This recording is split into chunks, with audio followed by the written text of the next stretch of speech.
una tremenda tunda a Vargas Llosa, a don Vargas, como le llama el querido Toño.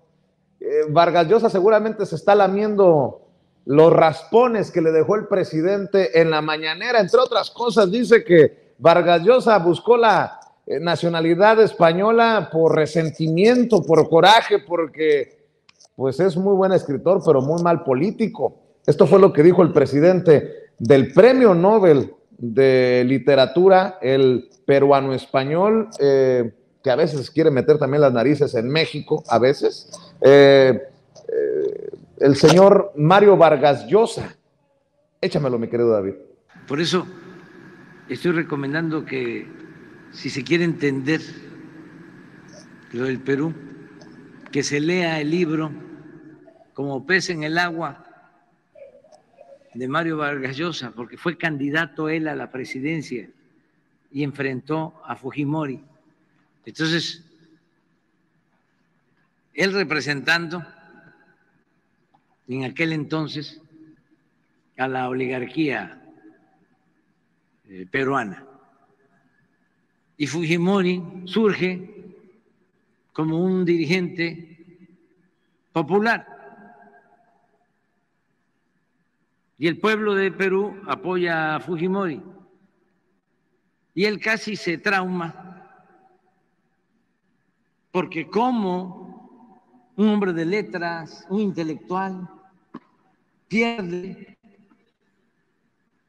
ante una gente considerada de menos vuelos. Bueno, fue tan fuerte para él y para su ego que se fue a nacionalizar español. Pero antes ¡bolas! de ¡Qué irse, fuerte! ¡Qué fuerte estando lo que dijo el presidente Andrés Manuel López Obrador en la mañanera! Egocentrista, traumado. No, hombre, qué cosas. Y me imagino que ha de haber estado muy atento y hasta frotándose las manos mientras veía la mañanera el maestro Ricardo Sevilla, periodista independiente, galardonado con el Premio de Locución 2022, columnista del diario Basta y orgullosamente miembro de esta familia sin censura. Mi querido Ricardo, yo creo que Enrique Krause, Héctor Aguilar Camín, los amigos de Vargas Llosa, ya también están preparando su desplegado con abajofirmantes para quejarse del presidente que los maltrata en las mañaneras. ¿Cómo estás, Ricardo?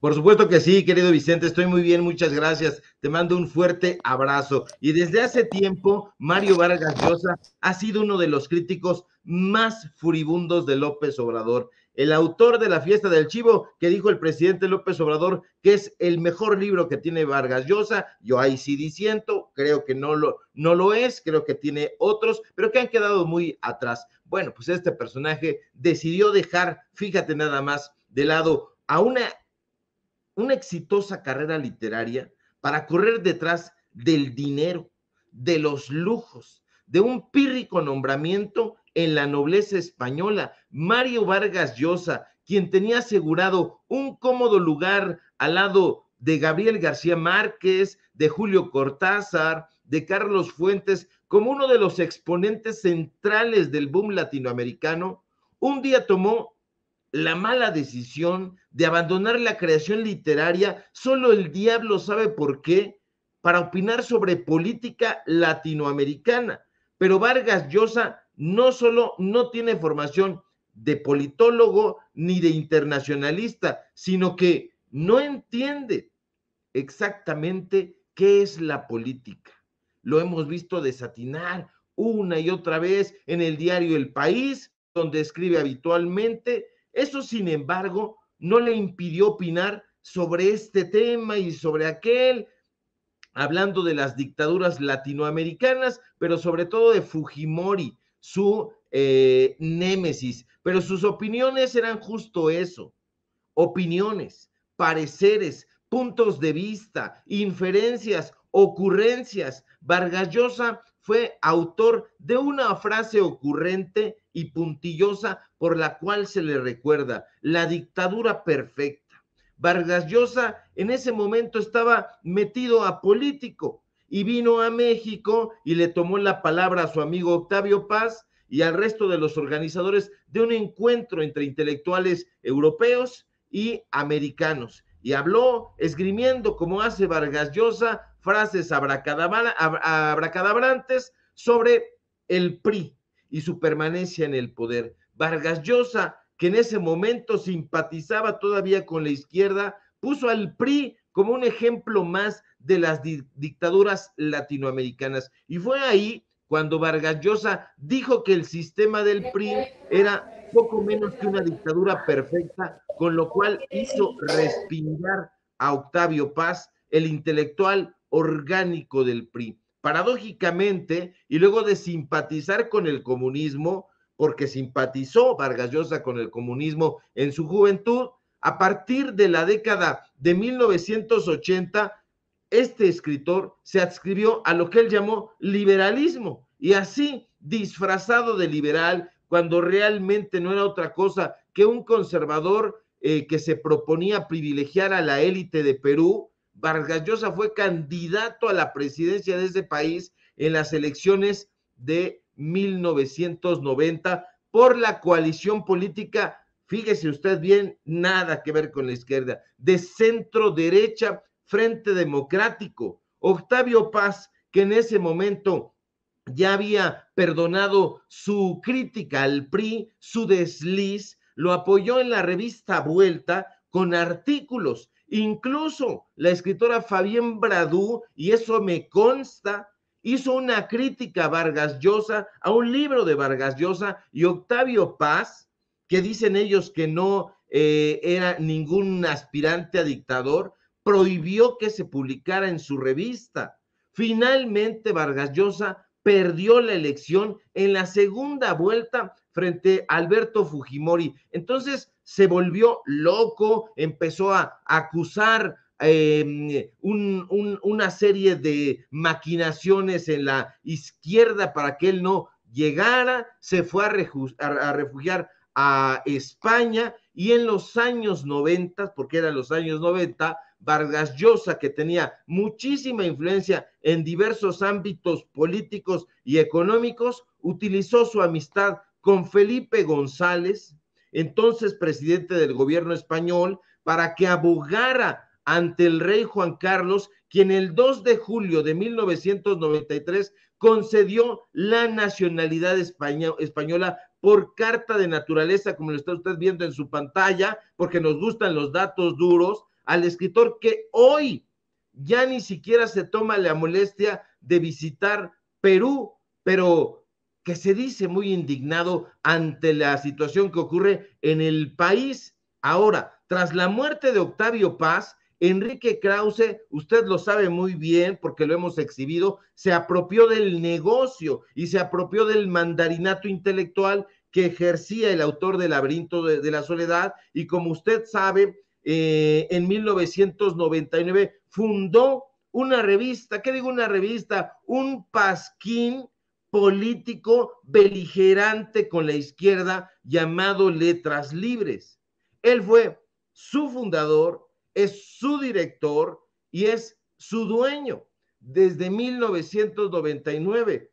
Enseñémosle aritmética elemental a la derecha. Enrique Krause lleva 23 años como director de esa revista, es decir, casi 4 sexenios como director, y él es el que habla de los aspirantes a dictadores. No, si nosotros revisamos las portadas de Letras Libres, nos vamos a dar cuenta de que hay muchas dedicadas plenamente a Vargas Llosa. Entonces sí, querido Vicente, como lo está usted viendo en su pantalla, tenemos una y otra vez el tema que francamente no le importa, ya no digamos al establishment cultural de México, sino a la gente de a pie, no le interesa el tema Vargas Llosa, pero Letras Libres lo coloca en su portada, ya sentadito sobre un sillón, ya en su estudio, ya el rostro del liberalismo, y aquí nosotros le decimos a Enrique Krause, pues que lea este libro que le voy a enseñar aquí en pantalla, porque el presidente López Obrador está recomendando que se lea las memorias de Vargas Llosa, que son como pez en el agua, pero esta es parte de esa memoria de Vargas Llosa, que es Contra viento y marea, y aquí usted se va a enterar de todos los enjuagues que este personaje llevó a cabo en una suerte de mea culpa. Entonces sí, están muy enojados, muy tristes, Enrique Krause, Héctor Aguilar Camín, querido Vicente, en menor medida, porque hay que recordar que él no es amigo de Mario Vargas Llosa, lo conoce porque su nuevo mejor amigo es Enrique Krause, no lo eran, se odiaban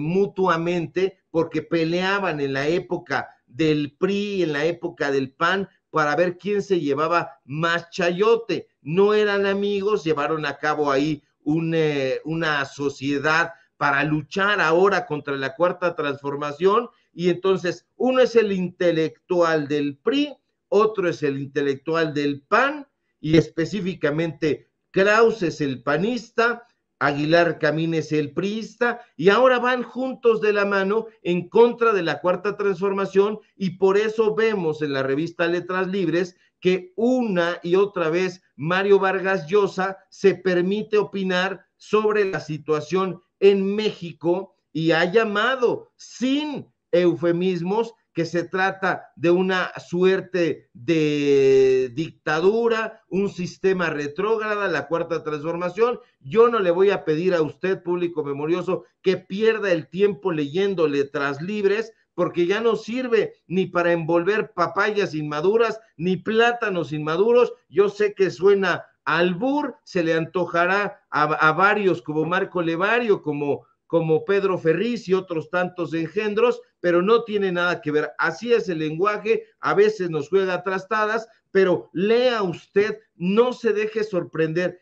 Vargas Llosa no es un crítico ecuánime, es un personaje que ha renunciado, ahora es el marqués de Vargas Llosa, y lo tenemos invitado en Letras Libres, lo tenemos invitado en Televisa, lo tenemos invitado allá en la Feria Internacional del Libro de Guadalajara. Aquí lo tiene usted nada más ni nada menos que con su amigo Felipe González, el que se encargó de que renunciara, porque ya no es peruano, sí ya no es peruano, ya no lo es. Ahora aquí está la carta por naturalización que le entregaron a Jorge Mario Pedro Vargas Llosa. Tiene 3 nombres, será Jorge, será Mario, será Pedro, será el viejo del otro día, este personaje. Entonces ahí hay que tener mucho cuidado, y nosotros teníamos en el archivo todas las cartas de naturalización, hasta tenemos las de sus hijos,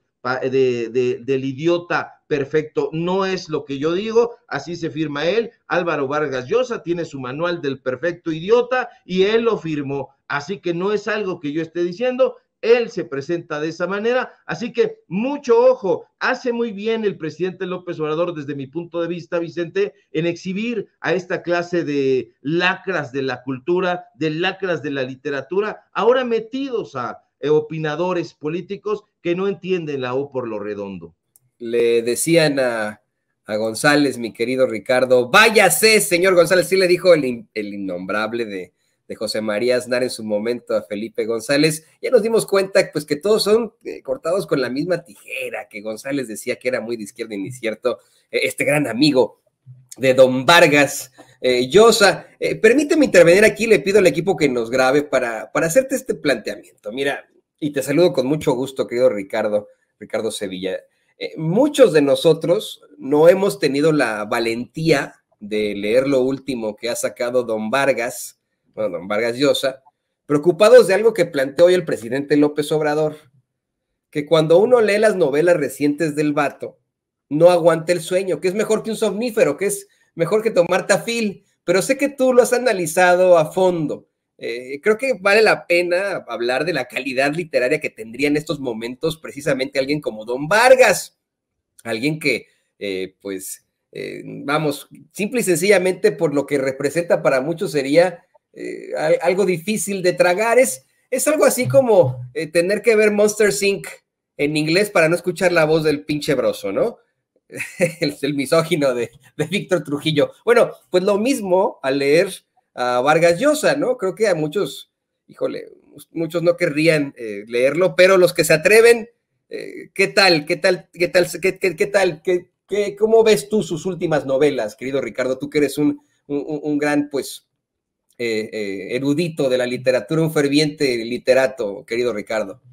Pues yo, de hecho, sí creo que habría que recuperar algunos de los libros de Vargas Llosa. Yo entiendo perfectamente que el repudio generalizado esté ahora cirniéndose sobre este escritor que ya no quiso ser peruano, que ya es español, pero fíjate nada más. Ahí el presidente López Obrador dice que la fiesta del chivo es importante. A mí me parece todo lo contrario, que a partir de la fiesta del chivo viene el sueño del Celta, que viene 2 esquinas o 5 esquinas, yo no me acuerdo muy bien el título, pero ya empieza a su calidad a periclitar hasta convertirse en algo, como dicen en mi barrio, absolutamente inmamable. Pero hay obras, un puñado de obras que son muy importantes, diría yo, Conversación en la Catedral, La Casa Verde, una que es mi preferida, que es La Guerra del Fin del Mundo, que habla precisamente de el fanático Alberto Conselheiro allá en los sertones de Brasil. Es decir, sí hay un Vargas Llosa, que por eso decía yo al principio de mi intervención, que renunció a un cómodo lugar en la memoria literaria, donde ya haría en el Paraninfo al lado de Ernesto Sábato, de Julio Cortázar, de Carlos Fuentes, de Gabriel García Márquez, de Juan Goytisolo, de grandes autores del boom latinoamericano, del propio Juan Carlos Onetti, al cual no querían incluir en el boom latinoamericano, de acuerdo con lo que han dicho algunos críticos literarios, por feo, simple y sencillamente por feo. Y si ahora vieran a Vargas Llosa, su fealdad se ha convertido en algo muy evidente que hace pensar incluso en el propio retrato de Dorian Gray, toda su sevicia ya no está solamente en el alma, sino que se ha convertido ya en un personaje muy feo a la vista, y creo que todo está íntimamente relacionado aquí. Yo creo que lamentablemente pasarán muchos años si es que logra recuperarse Vargas Llosa o logra recuperar a sus autores, a sus lectores, perdón, pero ya no debió, desde mi punto de vista, meterse a la política, mucho menos a opinar sobre política que no entiende. Günter Grass en algún momento le dio una arrastrada brutal porque se aventaron, como dicen los franceses, un tête a tête. Entonces Günter Grass, que es un personaje que sí militó en la izquierda, que estuvo en muchas manifestaciones, que estuvo muy metido en los temas políticos, le dio una repasada brutal. Y ahorita, pues este personaje está ahí sentado, Mario Vargas Llosa, el Marqués Vargas Llosa, sentado a 2 nalgas, hablando de cosas que no le constan. Hace mucho tiempo que no viaja a Perú, al Perú, y no conoce lo que está ocurriendo en la escena en términos reales. Nunca lo conoció porque siempre fue un personaje que estuvo en la élite. Ahí en Los Jefes y los Cachorros lo podemos constatar. Estudió en el Colegio Leoncio Prado, un lugar fifí. Estudió en Francia. En fin, es un personaje que siempre tuvo recursos, un escritor de élite, y no es que nos deba sorprender que ahora se haya convertido en un personaje de derecha. Siempre lo fue. En algún momento quiso darse baños de izquierda, baños de pueblo, pero no lo consiguió, y es muy triste que esté cerrando su carrera y su vida teniendo estos desatinos incontables, querido Toño Vicente. Pues aquí estoy de regreso, yo escuchándote, batallando un poco con la señal desde donde estoy transmitiendo, Ricardo, pero muy interesante siempre tus puntos de vista. Oye, perdón que ponga esto sobre la mesa, Toño, Ricardo, pero ¿cómo ves este esfuerzo desde los que siempre criticamos o muchas veces criticamos para querer silenciar o censurar, fíjate nada más, al punto al que hemos llegado, al presidente Andrés Manuel López Obrador? Ya no son los políticos los que no pueden lidiar con lo de las mañaneras, ahora son los grandes periodistas, y muchos de esos han sido desnudados en tus investigaciones, en tus comentarios aquí en Sin Censura por ya mucho tiempo, Ricardo Sevilla.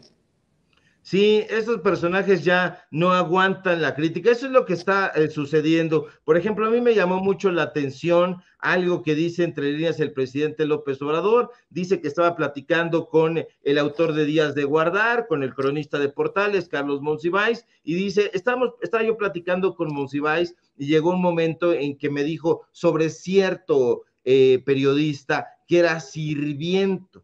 Entonces, a mí me llamó muchísimo la atención porque inmediatamente asocié el juego de palabras con el cual en el gremio siempre hemos conocido a Sergio Sarmiento, que en algún momento fue Sergio Sarniento, y que ahora sabemos por la información que presenta el presidente López Obrador, que fue Carlos Monsiváis, justamente el que lo bautizó como Sergio Sirviento. Y es que eso es lo que ha sido Sergio Sarmiento, un sirviente, un chalán de los grandes medios de comunicación, digamos los grandes medios de comunicación en términos económicos, no en importancia, y ese personaje que está usted viendo en su pantalla, pues que ahora trabaja arduamente, llamémosle así, en Televisa, y que es chalán de Azcárraga, en su momento fue también chalán y muy cercano de Ricardo Salinas Pliego. Ahora ya no están tan cerca, justo debido a una reprimenda que le dio pública Ricardo Salinas Pliego, y que le dijo a Sergio Sirviento que le bajara 2 rayitas, que ya se calmara con esas críticas virulentas que está haciendo. Y ahora pues Sergio Sirviento está sirviendo a Televisa, está sirviendo a Junco de la Vega, y de cuando en cuando también, por supuesto, a su expatrón querido Salinas Pliego. En algún momento incluso nos encontramos en la casa de Carlos Fuentes, ahí estaba Sergio Sirviento, no sé qué hacía ahí, yo le fui a hacer una entrevista a Carlos Fuentes, y ahí estaba Sergio Sirviento, literal, sirviéndole el café a Carlos Fuentes, y me llamó muchísimo la atención, y me pregunté, ¿qué hará aquí un periodista sirviendo el café? Y fueron de las cosas que en mi juventud me sorprendieron, pero que ahora ya vemos por qué, querido Vicente. Así es, mi querido Ricardo Sevilla, como siempre, es un placer saludarte, es un deleite escucharte. Y ¿por qué no cerramos invitando a la gente para que también te siga apoyando en tus trincheras? Porque como lo dije hace rato, esto no para, Ricardo. Que no pare, mi querido Vicente. Muchas gracias, como siempre. Un placer compartir los micrófonos de este medio de comunicación libre como el viento. Síganme, por favor, en mis redes sociales, en Twitter, @SevillaCrítico, en Facebook, Ricardo Sevilla, sin nada más. Síganos en el portal de investigaciones Paralelo 24, en el diario Basta, donde escribimos columna. Justo hoy hablamos precisamente sobre Enrique Krause, una especie de vaticinio. Síganos, por favor, en los datos duros, Ricardo Sevilla, los datos duros. Hoy tenemos informativo en punto de las 8:30, y por supuesto, síganos aquí en La Familia Sin Censura, de donde somos orgullosos y orondos miembros de esta familia que practica el periodismo de datos duros, el periodismo social. Y si todo marcha bien, querido Vicente, ojalá que sí, nos encontramos por aquí el día de mañana. Claro que sí, te mando un abrazo, Ricardo, quedamos al pendiente, el maestro Ricardo Sevilla hablando con nosotros sin censura, y se viene una mesa de diálogo de mujeres.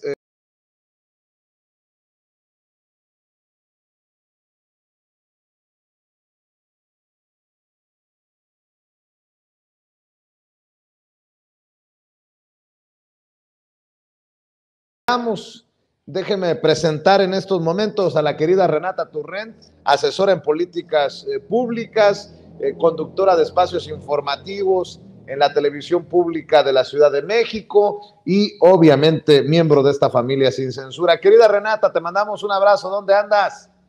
Hola, mi querido Vicente, qué gusto estar con ustedes. Ando acá en Tijuana, me vine a visitar a mi hermano que vive por acá, entonces me agarró en el coche, pero estoy muy feliz de estar contigo y con toda tu audiencia queridísima y con nuestra invitada de honor también. Claro que sí, te mando un abrazo y saludos a la familia Renata Turrent. Sofía Lameiro, ya también llegó la activista, analista y miembro de estas mesas de diálogo de Sin Censura. ¿Cómo te va, Sofía? Hola Vicente, muy bien, muy contenta de estar aquí con ustedes, con toda la audiencia de Sin Censura. A ver, ¿por dónde entramos? Déjenme preguntarle su opinión acerca del asilo que le da México a la familia de Pedro Castillo, porque creo que muestran el nivel tan despreciable que tienen algunos que ya andan preguntando quién va a pagar por los gastos en los que se incurra por el tema de la familia de Pedro Castillo. A mí me duele porque seguramente muchos de estos son descendientes de asilados políticos que llegaron de España o de donde hayan llegado. México firme con su papel siempre de la mano amiga a nivel internacional con los refugiados y asilados, y en este sentido pues veo mucho rencor, hasta discriminación en el caso de la familia del presidente de Perú, hoy tras las rejas.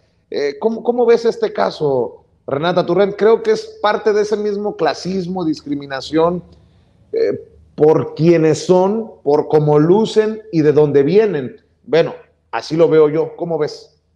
Sí, totalmente. Además, yo creo que esta parte con la que inicias es muy importante. México tiene una tradición diplomática de otorgar asilo a personas de todo el mundo, ¿no? México dio asilo a españoles durante la Guerra Civil, ha dado asilo a muchísimas nacionalidades a lo largo de su historia. Es algo de lo que creo yo, o creería yo, que todos tendríamos que sentirnos orgullosos, sobre todo siendo también un país que un país migrante, ¿no? Mucha de nuestra gente se va a vivir a Estados Unidos, a trabajar a Estados Unidos en otras circunstancias distintas, pero sabemos lo que es tener parte de nuestra población fuera y que querríamos o esperaríamos que en esas naciones a las que ellos y ellas llegan, pues fueran tratadas con respeto, con dignidad. Yo no entiendo porque, digo, sí entiendo de dónde viene esta oposición a que la familia de Pedro Castillo esté de asilada en México, pues es claramente una cuestión política contra López Obrador, contra la izquierda latinoamericana, porque incluso los presidentes más impresentables que hemos tenido han dado asilo y nadie se enteraba o nadie decía absolutamente nada. No era un problema el tema de quién va a pagar por el asilo, ni mucho menos. Jamás la gente que hoy se está quejando, jamás se había quejado. Y eso creo yo que es positivo, ¿no? Darle asilo político a alguien que está siendo perseguido en su país tendría, repito, que ser algo que cualquier persona, cualquier mexicano tendríamos que sentirnos orgullosos. Creo que en este caso en específico hay una intersección de varias cosas. Una, que cualquier cosa que haga López Obrador será usado para el golpeteo político de lo que haga. Entonces no importa si lo trae a él, no importa si trae a quien traiga, vaya, podría traer a resucitar a muertos y traerlos y no importa, ¿no? De igual forma dirían que eso es, que López Obrador está tentando en contra de algo. La segunda que creo que se intersecta es una cuestión, como tú ya bien mencionas, de clasismo, de racismo en contra de la familia de Pedro Castillo y de él, por supuesto. Y una tercera que sí, que me parece también importante en el análisis, que es un posicionamiento político en contra de esta unión latinoamericana que propone Andrés Manuel López Obrador y que claramente no nada más se queda en ese gran discurso que da en la CELAC hace ya un par de años o un poco más de 2 años, donde propone esta unión de toda América como un continente y que reitera en sus posicionamientos políticos internacionales todo el tiempo. Hoy incluso a la mañana lo vuelve a decir. y que lo muestra con acciones como esta de dar asilo político a alguien que está siendo perseguido por la derecha, igualito que pasó con Evo Morales, ¿no?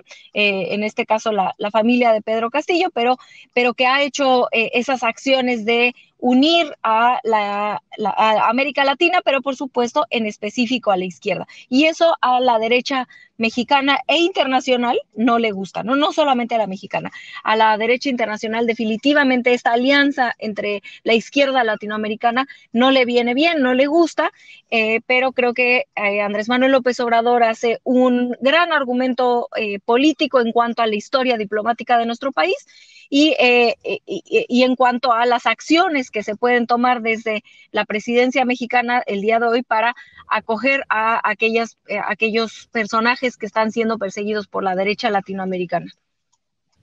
Mi querida Sofía, ¿cómo ves esta campañita de los conservadores contra esta decisión que se toma de asilar a la familia de Pedro Castillo? En su momento también hicieron en este mismo modus operandi la campaña contra Evo Morales y así sucesivamente. ¿Cómo ves, Sofía Lameiro? Sí, creo que tiene un alto contenido clasista al respecto, pero sobre todo creo que hay un papel fundamental de los medios de comunicación que están controlados por la derecha, ¿no? Y que sabemos que tienen relación no solamente en México, sino también con muchísimos países en Latinoamérica que funcionan de la misma manera. Y como decían, lo vimos en el caso de Bolivia con este despliegue racista en contra de que se pudiera dar asilo político al presidente Evo Morales, pues ahora pasa lo mismo cuando estamos viendo este caso en Perú, ¿no? Especialmente cuando es preocupante ver este tipo de desplantes de rechazo por parte de los medios y por parte de la oligarquía mexicana y sobre todo la oligarquía peruana, porque sabemos que están en peligro las vidas de los familiares del expresidente peruano, pero sobre todo del propio Pedro Castillo, ¿no? Y que se ha pedido que pues, se le respeten sus derechos humanos, incluso el propio presidente pidió pues, que lo fueran a ver si estaba en buenas condiciones en la prisión, todo esto, porque hay una preocupación legítima por su bienestar y sobre todo porque pues no ha habido nunca en la historia de Latinoamérica se ha visto que la derecha respete los derechos humanos de quienes persigue políticamente o de quienes disienten políticamente de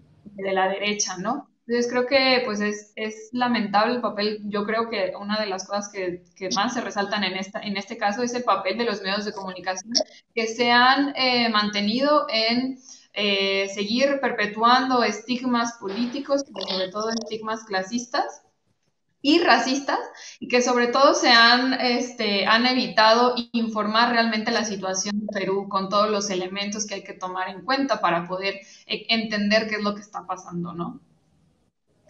Fíjense, Sofía, Renata, ¿por qué no hablamos precisamente de los medios de comunicación en torno al caso de Ciro Gómez Leiva? Porque tal vez sería, no sé, creo yo, el punto más álgido de esta relación Andrés Manuel López Obrador, presidente de México, con los medios de comunicación luego del atentado de Ciro Gómez Leiva, porque se están colgando muy groseramente comunicadores políticos contra López Obrador. Y rescato un tuit en respuesta a algo que publicó el saco de pus, Javier Lozano, del querido César Gutiérrez Priego, a quien le mando un saludo, el abogado César Gutiérrez Priego. Ayer Javier Lozano, que no sé de dónde le salió lo periodista, también anda dándole vuelo a este manifiesto de los abajofirmantes, dice: duro y más que merecido manifiesto contra la violencia que genera el discurso de odio presidencial. Me honra ser uno de los firmantes. O sea, periodistas, ¿de dónde le salió lo periodista a Javier Lozano? Bueno, César Gutiérrez Priego dice: vaya cinismo de este tipo. Mira que firmar y pedir cese al hostigamiento a periodistas críticos, el mismo que como secretario del Trabajo con Calderón amenazó y presionó a Joaquín Vargas para que corrieran a Aristegui de MBS por no gustarle sus críticas. Tantita madre. Sumémosle lo que andan circulando también personajes como Raimundo Rivapalacio, que es este artículo del New York Times que habla precisamente del atentado contra Ciro Gómez Leiva y dicen, ya saltó a la prensa internacional que le duele tanto a López Obrador. Aquí el despacho del New York Times, en relación a lo que dijo el presidente en la mañanera, que no descartaba que fuera un atentado para afectarnos a nosotros, cito textualmente al presidente, y el New York Times pues ha despotricado contra el presidente por el caso de Ciro Gómez Leiva. Renata Turrent, ¿cómo ves la situación?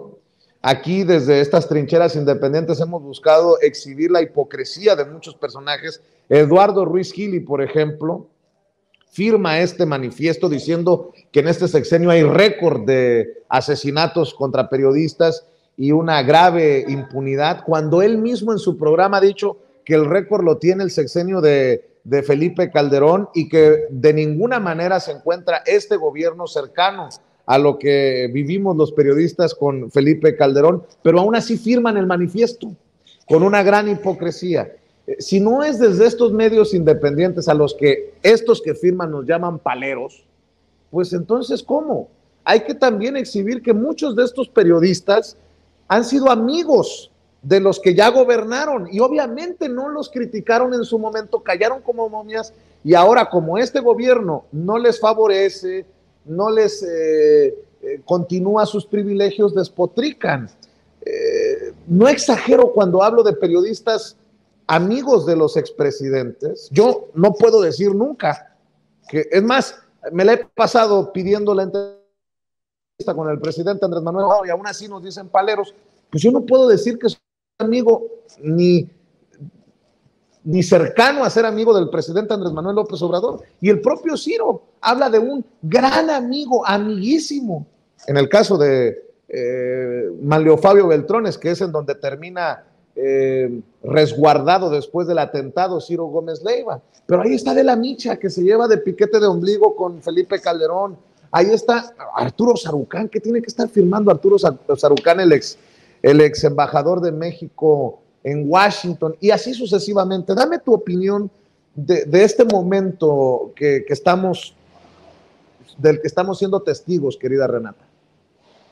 Sí, yo creo que hay varias cosas en este análisis importantes que mencionar. La primera es que se puede reprochar o se puede exigir y se debe, y creo que es válido, tú lo has hecho en este espacio y muchos periodistas independientes lo han hecho, exigirle al gobierno mexicano que se necesita tener planes de seguridad o estrategias de seguridad para proteger a los periodistas de a pie, muchísimo más robustos, mucho más estratégicos, más robustos, ¿no? Eso creo que todos y todas estamos de acuerdo en que el gobierno siempre va, hasta que no se pare esta ola de violencia, no va a ser suficiente las acciones que se hacen.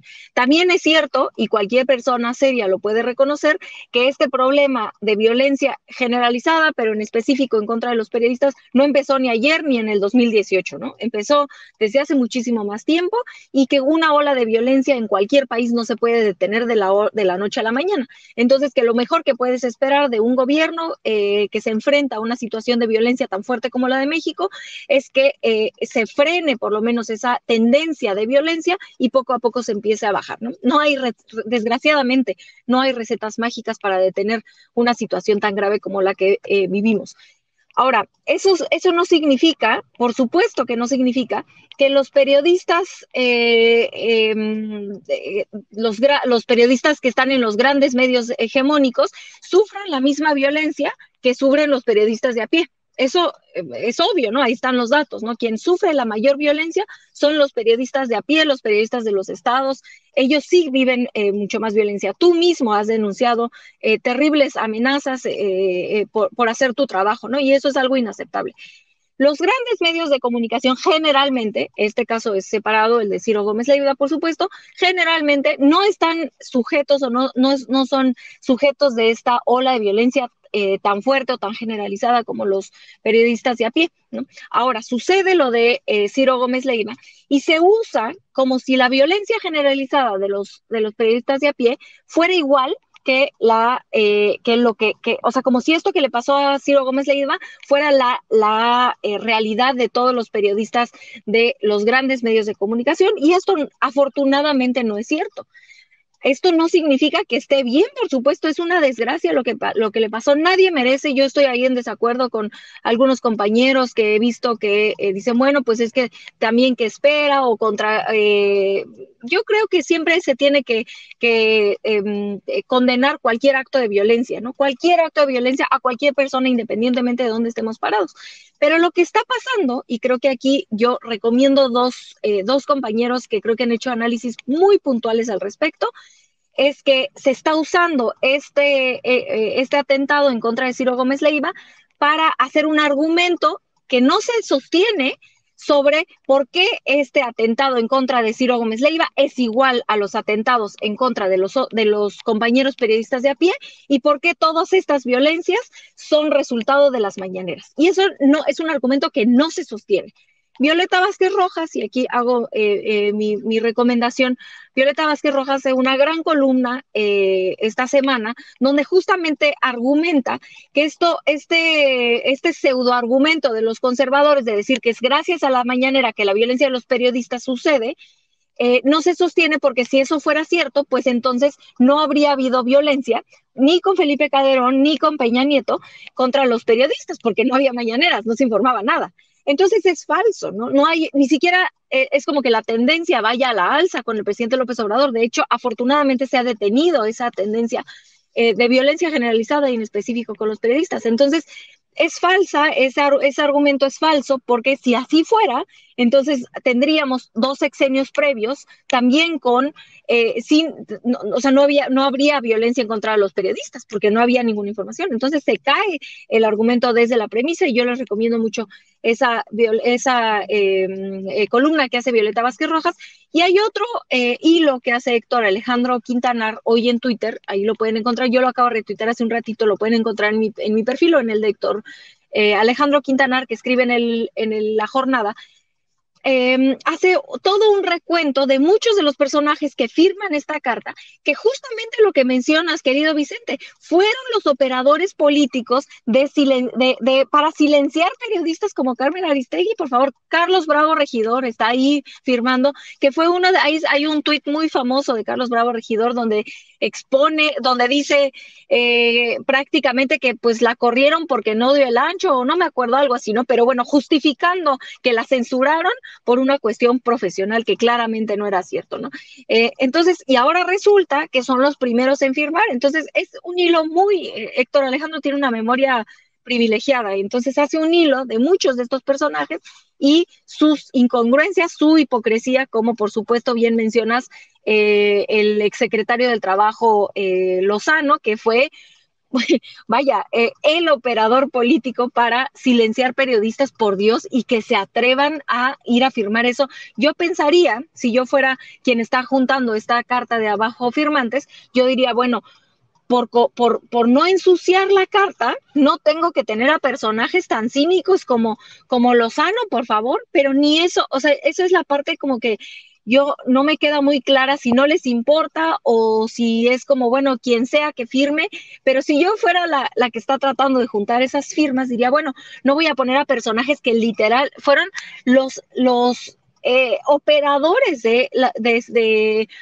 actos de censura a periodistas, pero parece que no les importa porque controlan los medios de comunicación, y lo que les interesa es hacer esta narrativa, crear esta falsa narrativa de que son las mañaneras las que difunden discurso de odio, que además, dicho sea de paso, es peligroso estar diciendo que todo es discurso de odio, porque se vacía de contenido cuando verdaderamente hay discurso de odio. Y que además de todo generalmente viene de la derecha, mi querido Vicente, mi querida Sofía.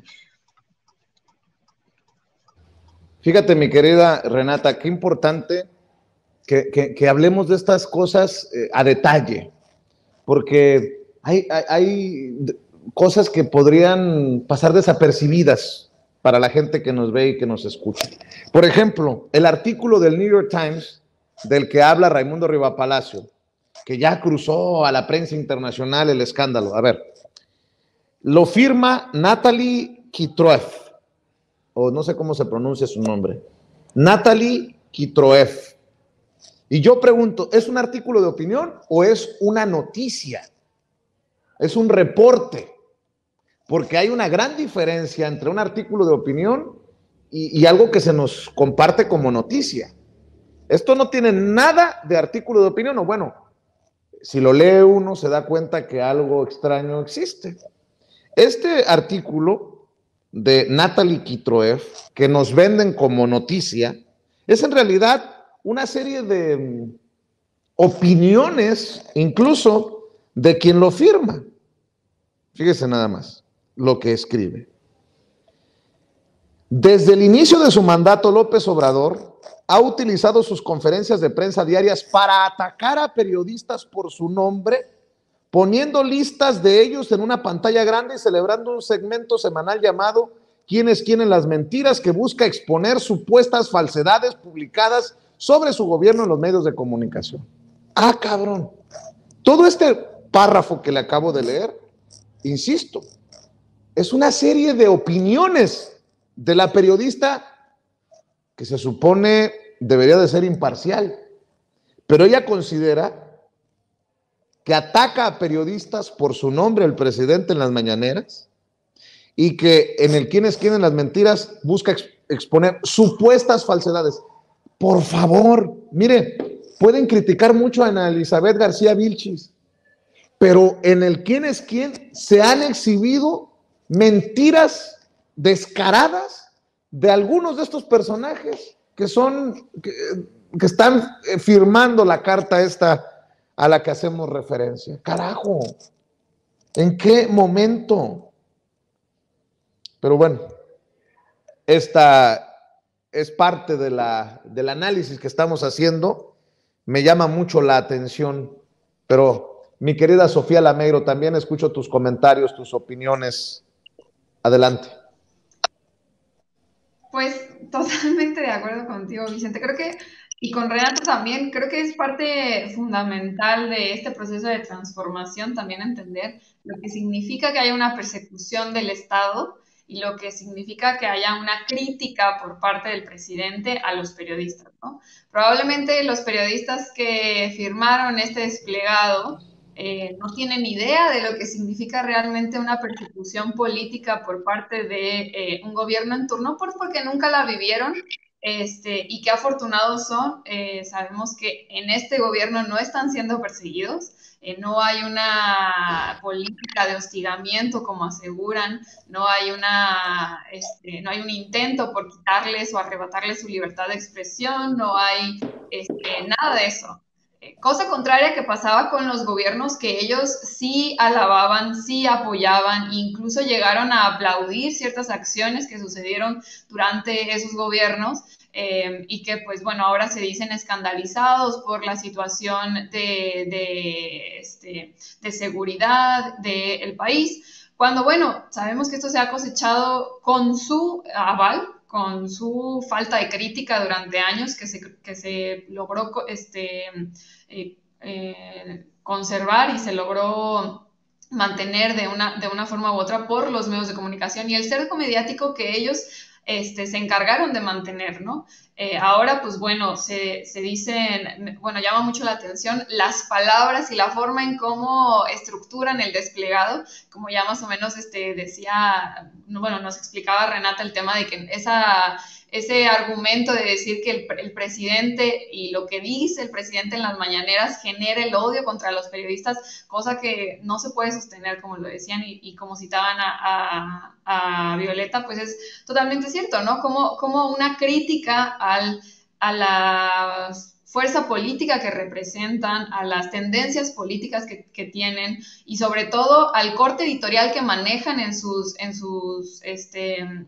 labores como periodistas, como una crítica hacia eso significa como ellos pusieron, una emanación de odio, ¿no? Creo que hay una diferencia brutal de decir eso, a decir, pues bueno, te estoy haciendo una crítica porque desde tu posicionamiento político, pues tenemos diferencias y las exponemos, y que el presidente las exponga en las mañaneras, pues es completamente natural, porque no se le da al presidente ninguna otra plataforma política en la cual pueda hablar o exponer sus posicionamientos políticos, ¿no? Cosa contraria que tiene la derecha, que no solamente tienen gobiernos estatales y municipales en los que también hacen sus posicionamientos políticos, sino que también tienen a los medios de comunicación que, gracias a los grandes derroches de dinero que tienen con estos gobiernos, pues es que pueden perpetuar estos argumentos, ¿no? Y a mí sí me llama mucho la atención que en la carta, en el desplegado, le ponen al presidente: AMLO debe asumir su responsabilidad política, ¿no?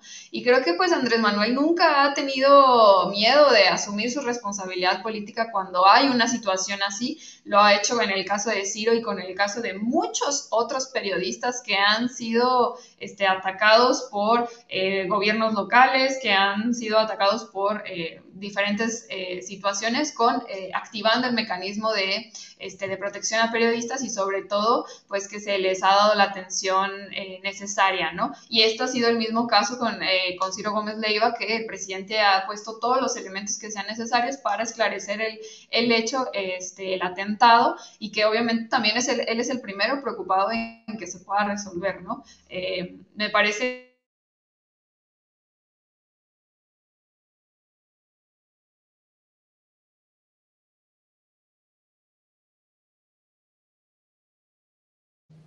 Creo que hemos perdido a Sofía Lameiro momentáneamente. Espero que regrese a esta mesa de diálogo. Cuestiones muchas veces de conexión.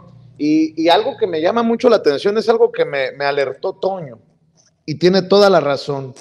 El encabezado del New York Times en inglés no es el mismo encabezado del New York Times en español. Y resulta más calumnioso incluso el encabezado en inglés que el encabezado en español. Mi querido Toño, mientras regresa Sofía y para seguir dialogando con Renata, a ver, cuéntanos, esto es revelador. Sí, Vicente, que saludo con muchísimo gusto a Renata y a Sofía. Fíjense que estábamos analizando en el equipo de Sin Censura, el equipo editorial de Sin Censura, estos dos artículos, y como bien menciona Vicente Serrano, es mucho más calumniante.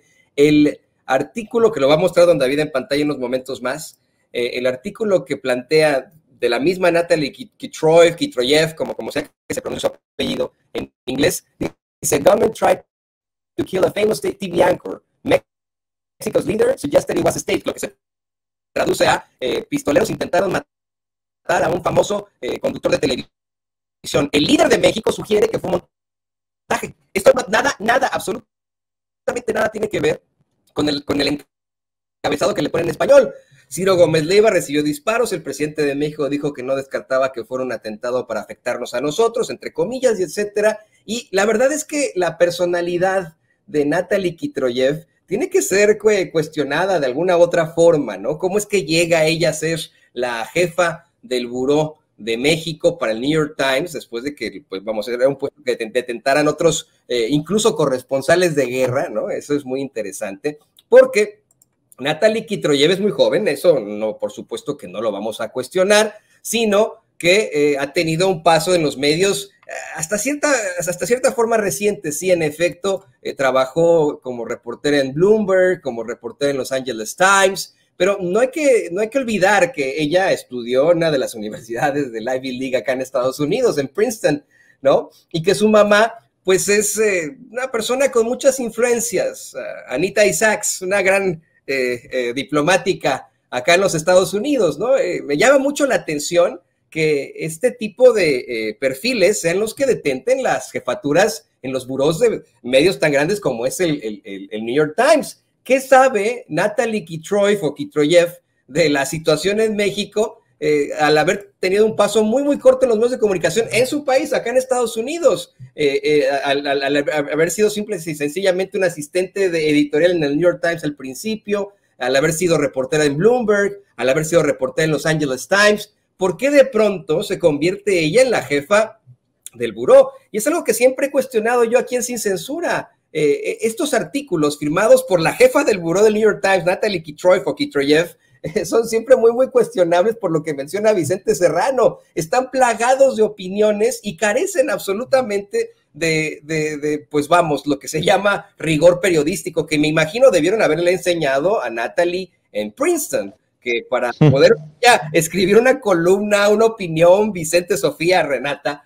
pues tenía que sustentar sus dichos con algún tipo de dato duro. No lo hace, ¿no? Me llama mucho la atención que la jefa del buró del New York Times no utiliza rigor periodístico en sus artículos que maneja como nota informativa, pero que son más bien una especie de columna, ¿no?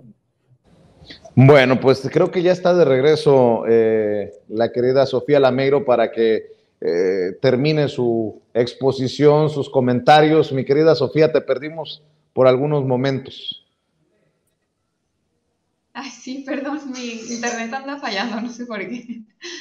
Pero, bueno, sí, decía que llama mucho la atención que se firma este desplegado, pero que durante este sexenio no se hubiera firmado ningún otro desplegado, ni hubiera ninguna otra exigencia cuando hay periodistas realmente que han estado en peligro, ¿no? Incluso cuando el propio gobernador Enrique Alfaro amenazó a periodistas en varias ocasiones lo ha hecho, y la forma en cómo se maneja con los periodistas aquí en Jalisco, pues yo no vi que ninguno de estos periodistas a nivel nacional, que tienen grandes plataformas en los medios nacionales, hiciera algún tipo de defensa a los que están aquí en Jalisco, ¿no? Y llama mucho la atención porque siempre es el mismo caso de no darle atención, pues bueno, en primera instancia a quienes realmente pudieran estar en peligro y en segunda instancia, pues quienes son los periodistas locales que hemos visto que son los que normalmente tienden a estar en situaciones de peligro más latentes, ¿no? Y que no es lo mismo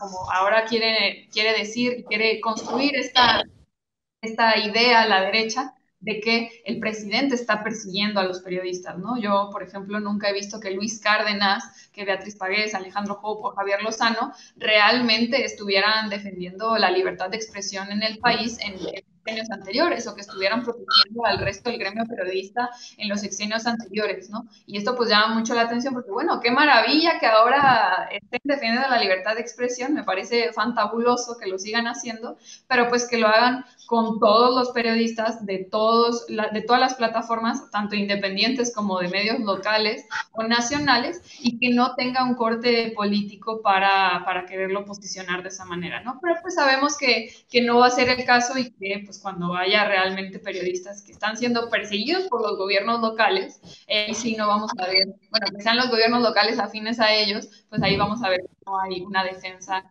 de la libertad de expresión o de supuestos gigantes, ¿no?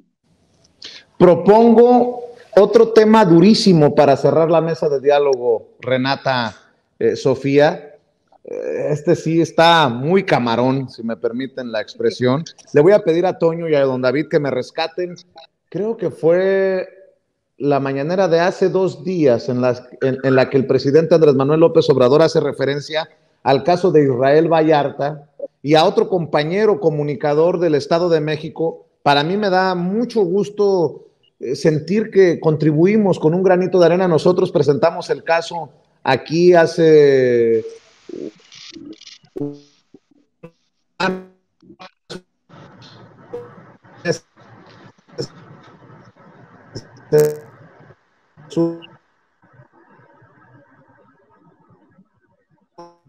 Híjole, estamos perdiendo a Vicente Serrano desafortunadamente. Insisto en mi congratulación y en mi saludo a la queridísima Renata y a la queridísima Sofía. Vamos a ver si se puede reconectar, pero en efecto ya estamos consiguiéndoles este material de archivo para que lo podamos analizar. Precisamente el presidente López Obrador hace un par de días hacía una serie de planteamientos extremadamente fuertes precisamente sobre nuestro compañero youtuber en el Estado de México y sobre Israel Vallarta. No sé si ya lo tenga por ahí don David, pero esto luego de que hubiera una serie de planteamientos por parte de Pineda. El presidente se refiere al compañero youtuber Irving García, que pues está enfrentando un problema precisamente al haber sido detenido desde situaciones muy cuestionables, y denunció que Israel Vallarta lleva 17 años sin sentencia, asegurando que se trata de pues, un caso con una connotación política. No sé si ya lo tenga por ahí, don David. Lo podemos poner adelante. Bueno, vamos a esperar a que don David lo encuentre, mi querido Toño.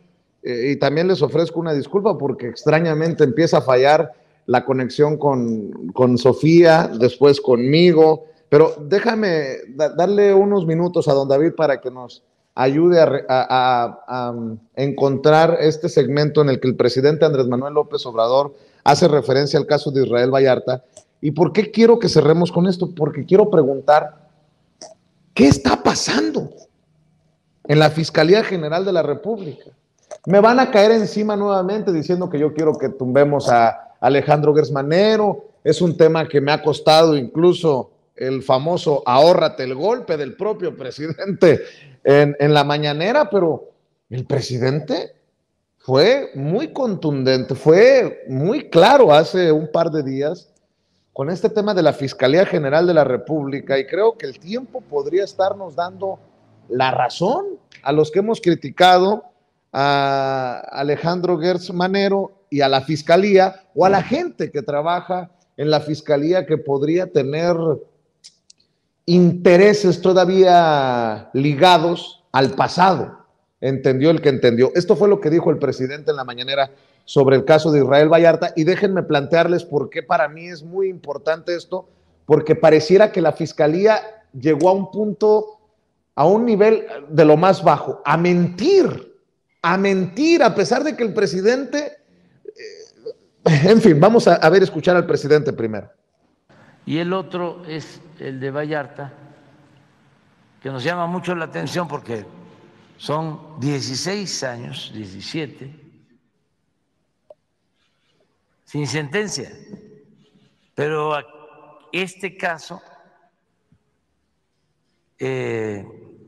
tiene una connotación política, porque es el personaje que aparece en el reportaje ese que hicieron, que fue un montaje, cuando García Luna, Cárdenas Palomino, que incluso le están pegando ahí en el reportaje, lo están golpeando. Y tiene que ver con Loret de Mola y con la señora Isabel Miranda. Entonces, resulta que si fuese por mí, yo concedería el indulto. Pero constitucionalmente no puedo hacerlo si no hay una sentencia.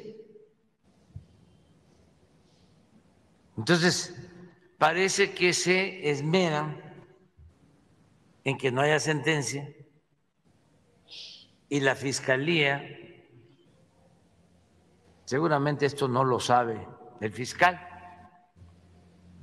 ahora sí, se va a enterar, pero presentaron nuevas solicitudes de investigación y pruebas, volver a interrogar a quienes ya fueron pues investigados hace 17 Fíjese, años. A ver, déjenme decirlo de esta manera. Yo creo que el fiscal no estaba enterado, pero ahora ya se enteró. Fue así como un ahórrate el golpe a su servidor. Ojo con esto que dice el presidente. Gente en la Fiscalía estaría interesada en que esto no se cierre. Lo está diciendo el presidente Andrés Manuel López Obrador, no lo estoy diciendo yo. Y fíjense lo que dice la Fiscalía General de la República. Por eso quería retomar este tema con ustedes. Dice la Fiscalía: Es fundamental precisar que el juez del caso de Israel V es el rector del procedimiento y la única autoridad responsable en cuanto a los tiempos procesales, las decisiones interlocutores y las sentencias correspondientes. Israel B se encuentra procesado ante la Autoridad Judicial Federal por 6 casos de secuestro independientes. En el 6º de ellos se le encontró en plena flagrancia delictiva. Los 6 casos de referencia ocurrieron en circunstancias diversas. En todos estos casos, la autoridad judicial determinó acumularlos en uno solo, en el cual se han presentado conflictos competenciales de la propia autoridad judicial, así como recursos promovidos por el procesado. El pasado 10 de noviembre, el juez de la causa estableció diversos plazos para ofrecer pruebas y desahogar las diligencias que estuvieran pendientes al respecto. La tramitación del proceso ha sido conducida por las autoridades judiciales y el juez de la causa ha señalado en autos recientes que la duración del proceso se debe a las acciones realizadas por la defensa del procesado. Ahora resulta que el culpable de que no se resuelva esto es el propio Israel Vallarta. Dice la Fiscalía General de la República, esta fiscalía habrá de subir de inmediato a su página de internet la información puntual de todos los procesos de referencia, salvaguardando los derechos de las partes y las obligaciones referentes a las versiones públicas correspondientes. Yo respeto mucho a Netzaí Sandoval, abogado titular del Instituto Federal de Defensoría Pública. Gracias a él, muchos y muchas que han estado en prisión injustamente han salido de la cárcel. Está haciendo un excelente trabajo. Y él le contesta a la Fiscalía General de la República y dice, formularé algunas precisiones técnicas, jurídicas basadas en sentencias firmes. La Fiscalía General de la República habla en su comunicado oficial de que a Israel se le encontró en plena flagrancia delictiva. Esto es totalmente falso, dice. La primera sala de la Suprema Corte de Justicia de la Nación resolvió en el amparo directo en revisión 517/2011 que Israel fue detenido en el kilómetro 28 de la carretera federal México-Cuernavaca a la altura del pueblo Topilejo. No fue detenido en flagrancia, fue trasladado al rancho Las Chinitas horas después. Esto es cosa juzgada y afirmar algo diferente solamente demuestra desconocimiento y falta de respeto a las instituciones de la República. La Suprema Corte de Justicia de la Nación ya estableció que el promover recursos para defender a una persona imputada no es justificación válida para prolongar la prisión preventiva más allá de los 2 años que establece nuestra Constitución. Este fue un precedente muy importante producto del trabajo de nuestra Unidad de Litigio Estratégico en Derechos Humanos. Afirmar que la defensa es responsable de que Israel lleve 17 años en prisión preventiva es un despropósito. Seguimos litigando el cambio de medida cautelar. Las pruebas y el litigio específico sobre el caso lo reservamos para exhibirlo ante la jueza de la causa. Por cierto, el dato correcto es que quien lleva el caso es una jueza de distrito. El presidente ha dicho, si fuera por mí, yo concedería el indulto.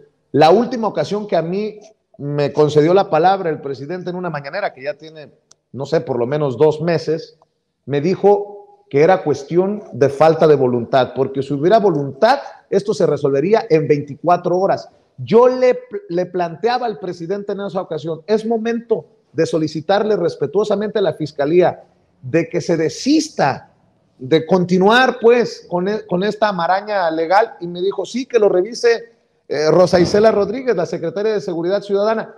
El presidente mismo admite que habría intereses o intenciones o personajes al interior de la Fiscalía General de la República que están moviendo esto en una dirección, en la dirección de la injusticia, no de la justicia. Perdón por todo este contexto, pero mi querida Renata Turrent, mi querida Sofía Lameiro, quiero escuchar sus opiniones. Pareciera que en la Fiscalía están haciendo las cosas contrarias a lo que buscaría justicia en un caso como el de Israel Vallarta. Pareciera que en la Fiscalía General de la República hay personas que no están trabajando por la Cuarta Transformación. Pareciera que hay personajes en la Fiscalía General de la República que dirige Alejandro Gertz Manero que no quieren escuchar al presidente. O dame tu opinión, mi querida Renata. Sí, yo creo que es una, bueno, aprovecho a saludar a mi querido Toño, que no lo había podido saludar, le mando un abrazo también. Yo creo que es una gran oportunidad esta que se presenta en este pedacito que ponen en la mañanera, para hablar de lo que significan las fiscalías independientes, en general las fiscalías independientes de los estados, pero bueno, autónomas, pero también la Fiscalía General de la República. Yo considero que sería un buen momento, además de señalar lo que tú ya bien señalas y documentas, de analizar la eficiencia o la falta de eficiencia de estas fiscalías autónomas que se instauraron en aquella reforma, me parece, de 2014.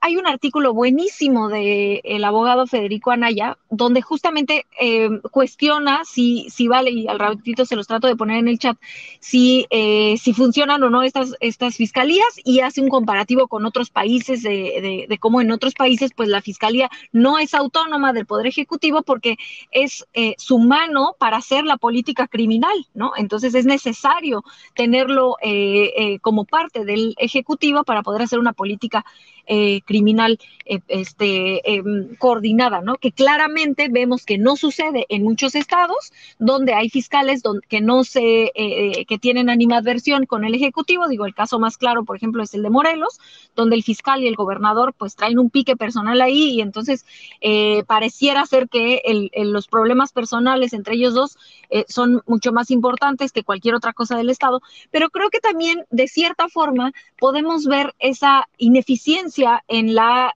Fiscalía General de la República, porque parte de la construcción de raíz de esta autonomía, queda claro, desde mi humilde opinión, que no funciona, ¿no? Porque el presidente no tiene, o el Ejecutivo no tiene ningún tipo de poder sobre la Fiscalía para que haga el trabajo de política criminal que tendría que estar haciendo como parte de la política pública de seguridad del Ejecutivo.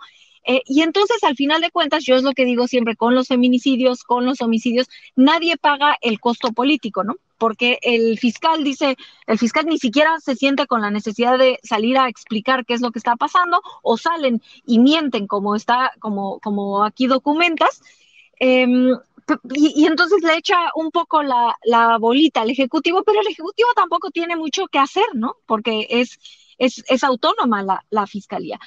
Entonces creo que yo lo que yo creo que se puede aportar en este análisis sobre la Fiscalía son dos cosas. Una, cuestionar si esa independencia, y por supuesto que eso es algo que es una reforma muy compleja, que claramente no se podría hacer en este sexenio, pero que creo que sí como analistas, como ciudadanos, pues sí, empezar a cuestionar si sirve o no. No tengo la respuesta, ¿no? Pero sí podernos por lo menos cuestionar si la autonomía de las fiscalías está funcionando o no está funcionando. Eso por un lado. Y lo segundo es tratar de entender por qué el fiscal general, que claramente no ha hecho un trabajo que esté a la altura de la Cuarta Transformación, desde mi humilde opinión, ¿por qué sigue ahí? Y creo que la respuesta se regresa a esa configuración de cómo funcionan las fiscalías.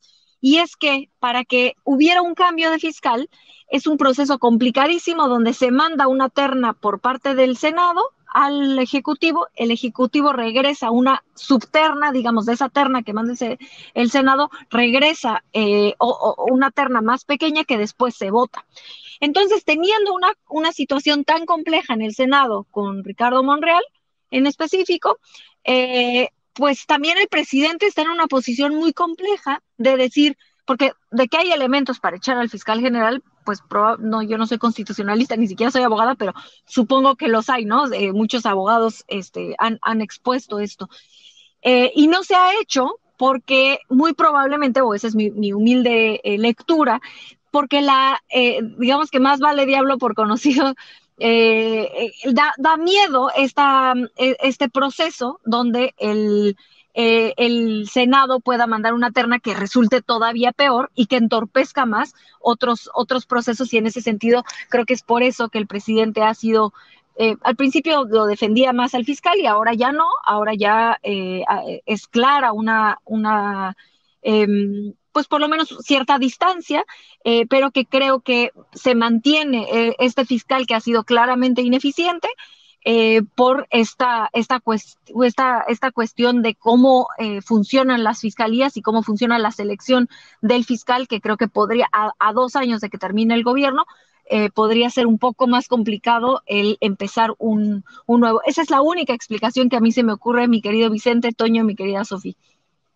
Bueno, pues escuchamos también las opiniones de Sofía Lameiro sobre este caso, que a mí en lo particular me llama mucho la atención por las declaraciones del propio presidente Andrés Manuel López Obrador. ¿Quién, hijos del maíz, está trabajando en contra del presidente y contra los intereses de la justicia desde la fiscalía? No lo dije yo, lo dijo el propio presidente Andrés Manuel López Obrador. ¿Quiénes están alargando esta situación? Bueno, mi querida Sofía Lameiro, también escucho tus opiniones, tus comentarios, y si esto llega también a ser un intento de desestabilización desde esa trinchera para el presidente, pues si el presidente dice, si por mí fuera ya le hubiera dado el indulto, si hubiera voluntad ya se hubiera resuelto esto. Bueno, la fiscalía no se ha desistido en el caso contra Israel Vallarta, a pesar de todo lo que ya hemos expuesto muchos desde nuestra trinchera independiente, incluso de lo que ha dicho el presidente desde la mañanera. Sí, me parece que hay muchos casos que quedan pendientes en la fiscalía y que se ha dicho una y otra vez, pues que qué está pasando en la fiscalía, por qué ha avanzado tan lento. Al principio creo que del gobierno del presidente se les daba como cierta beneficio de la duda, considerando que podrían estarse enfrentando a dinámicas difíciles, ¿no? O que tal vez el encontrar todo lo que se necesitaba encontrar pues estaba siendo complicado, pero también creo que pues hay, bueno, dos elementos importantes. El primero es que pues sí es cierto que hay dinámicas del viejo régimen, que es probable que esté todavía habiendo funcionarios o personas que estén a cargo de ciertas cosas en la fiscalía que respondan más al viejo régimen que a los compromisos que tiene este nuevo gobierno, y que también, pues bueno, dentro del funcionamiento interno de la propia fiscalía, pues hay dinámicas que son bastante dilatorias y bastante, pues poco funcionales, ¿no? Para realmente atender los casos que debería estar atendiendo, ¿no? Y que, pues, bueno, funcionan como dice el presidente, ¿no? Como el elefante blanco, el elefante reumático que no está avanzando. El problema, creo, es que no estamos viendo que avance realmente este elefante. En el caso, por ejemplo, del Poder Ejecutivo, pues vemos que sí hay un avance, que sí se están haciendo las modificaciones necesarias, porque hay una voluntad política que los está exigiendo y las está impulsando, ¿no? Pero es el caso contrario que estamos viendo en la Fiscalía. No vemos todo lo que quisiéramos ver y el papel que quisiéramos ver por parte de la Fiscalía, que debe de ser este otro elemento del Poder Ejecutivo que nos ayude a llevar a cabo estos procesos de justicia que son tan importantes, ¿no? Y creo también hay un otro elemento del que también debemos de hablar, y es el papel que puede tener el Congreso, el Poder Legislativo, en términos de que funcionen las fiscalías, no solamente la federal, sino también las estatales. Y esto también incluye a los congresos locales, ¿no? En la jurisdicción que tienen, ¿no? Pero sí creo que los legisladores deberían de estar pensando también en cómo le ayudan al presidente para que la fiscalía funcione, porque no todo depende del presidente y no todo depende tampoco de la Suprema Corte de Justicia. Los legisladores también tienen un papel importante en el cual pueden incidir, y que sería relevante que, entendiendo estas dinámicas, que entendiendo cómo se orquestó y cómo se armó el funcionamiento de las fiscalías y en general del gobierno mexicano, pues los legisladores deberían de estar pensando en cómo mejorar estos procesos, cómo mejorar esas estructuras para hacerlas más funcionales, y que no todo quede como una responsabilidad del propio presidente de la República. Creo que pues ahí hay muchos legisladores que podrían tener elementos para aportar, pero que sería muy importante que pues, le pusieran la atención necesaria, ¿no? Porque ya lo está diciendo el propio presidente, de que hay gente que no está haciendo lo que le corresponde en la fiscalía.